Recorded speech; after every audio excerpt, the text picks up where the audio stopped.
chapter number 3, verse number 23. The Bible says, higala, for there is not a just man. No? Romans chapter 3, verse number 23, for all have sinned and come short of the glory of God. Kaya tanan nakasala o nakapsan sa himaya sa Diyos.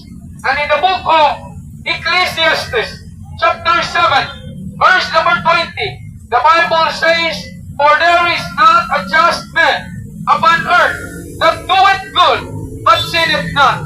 Kung sa Bisaya pa, kay walay matarong ang tao ning kalibutan, na nagsigig himog maayo apan wala makasala.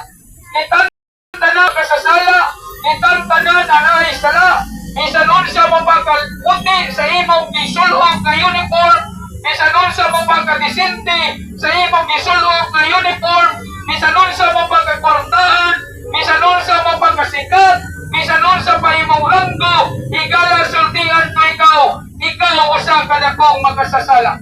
Kitang tanan usa ka dakong makasasala.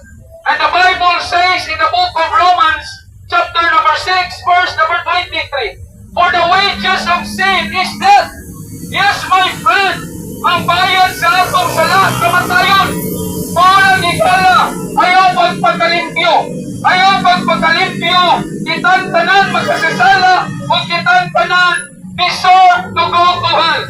Kitang tanan higala, padung na sa impyerno, mga kaigsunan ko. That's reality. But thanks to our Lord and Savior Jesus Christ, na despite kita higala, padung na sa impyerno, ibiyan niya ang langit higala, niyaris kalibutan, ipasta ng bugat ng cross, ginagaw ang layong ng Kalbaryo, iantos ang latigo, na dapat sa iyang mga likod, kung bisan pa man sa lansa, ganitusok sa iyang mga gamot, para ikaw gako, ang oson gikan sa dalan sa impyerno, mga kaigsunan ko. The Bible says, higala, but God commendeth His love towards us, in that while we were yet sinners, Christ died for us.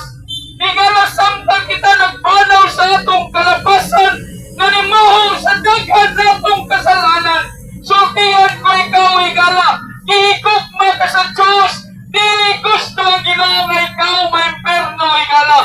God loves you, ihigugma ka sa Ginoo, higala. The Bible says, higala, bisan unsa pagkahitungo kadako sa imong sala, kung ikaw mo hatag kung ikayon kang Kristo Jesus karon. My friend, bisan unsa pagkadaghan, bisan nagpanaw ka pa sa imong kalapasan, nanimahong ka pa sa daghan imong kasalanan, you are loved by God. Ug di siya gusto nga ikaw maimperno, higala.